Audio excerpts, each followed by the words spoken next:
आसंता काली सोमवार अर्थात 5 तारिख दिन कुसुमिता आसुछन्ते मुख्यमंत्री मोहन चरण माझी महान विप्लवी वीर धरणीधरଙ୍କ 161तम जयंती रे राज्य स्तरीय धरणीधर जयंती पालन अवसर रे जोग देबे मुख्यमंत्री। ए अवसर रे कुसुमिता गाँवर सामग्रिक विकास और एहाकु एक ऐतिह्य ग्राम रूपे घोषणा करा जिबार कार्यक्रम रहिछि। एथिपाई चलीछि विराट आयोजन। कुसुमिता गाँव को जीवा रास्तार एक सभास्थल तैयारी हेउछि। सेठारे हेलिकॉप्टर जोगे ओह्लाई कुसुमिता गाँव रे थिबा धरणीधरଙ୍କ प्रतिमूर्ति स्थल और धरणीधरଙ୍କ दायदଙ୍କୁ भेटिबे मुख्यमंत्री। एथे सहित एक विराट जनसभा उद्बोधन देबे मुख्यमंत्री मोहन चरण माझी, जहाकु नेई प्रस्तुति शेष पर्यायर पहुंची। संस्कृति विभाग और मुख्यमंत्री निर्देश रे विप्लवी गाँव रे विभिन्न उन्नयनमूलक कार्य आरंभ होइतिबा कहिसेंती जिला परिषदर मुख्य उन्नयन अधिकारी। तेबे विप्लवी राज्य स्तरीय जन्म जयंती पालन हेबाकु नेई खुशी व्यक्त करिसेंती कुसुमिता ग्रामवासी तथा धरणीधरଙ୍କ दायद। धरणीधरଙ୍କ जन्मदिन काली मुख्यमंत्री आसुचंती, सेति आमे बहुत खुशी। कहीं घर द्वार बहुत सफा सुतरा करुचु। धरणीधर वंशधर लोक वयोज्येष्ठ जे परिवार मुख्य लोक से सर्वप्रथमे प्रतिमूर्ति रे नारायण जो पूजा हुए से टाइप आमर भोगराग सब आसो। भोगराग आसी पूजा आलाप कर धूपदीप दे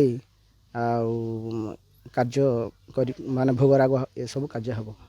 तो आमे भाविथिलु से मध्य बारंबार से कहूथिले कि कुसुमिता जन्ममाटी अवहेलित अच्छी ताकू उन्नतीकरण करने को माने प्रतिबद्ध।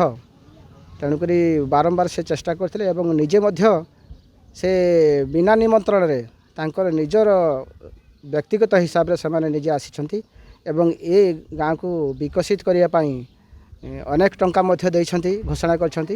एक ऐतिह्य ग्राम हम से तार प्रत्येकटी ए केन्दुझर माटीर कुसुमिता ग्राम जन्म माटी विप्लवी धरणीधर ताकू ऐतिह्यस्थली करने संगे संगे ये सारा राज्य एवं देश में गोटे मान्यता देव कि आ कुसुमिता एक ऐतिह्यस्थली एवं देश विदेश आसी जानवे कि ऐतिह्यस्थली परिदर्शन कर आसबे। सब वर्ष भली जो भाव में विप्लवी निजर गाँव में कुसुमितार आमे विप्लवी जन्मोत्सव पालन करूँ।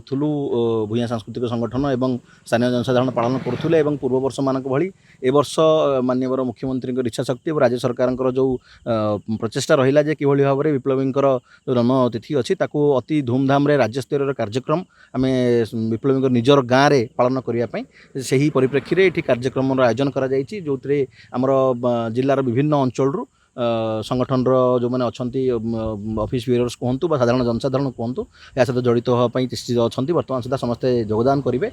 पूर्वर पालन हो आसी किंतु वर्तमान जेहेतु मुख्यमंत्री गाँव को आसवे आमे समस्ते उत्साहित एवं अंचल समस्ते आग्रही जे मुख्यमंत्री आसुँच।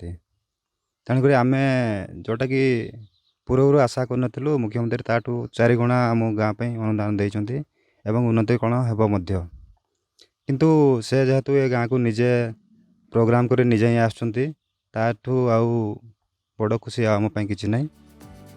केन्दुझर मनोज घिंसी रिपोर्ट, खबर ओडिशा।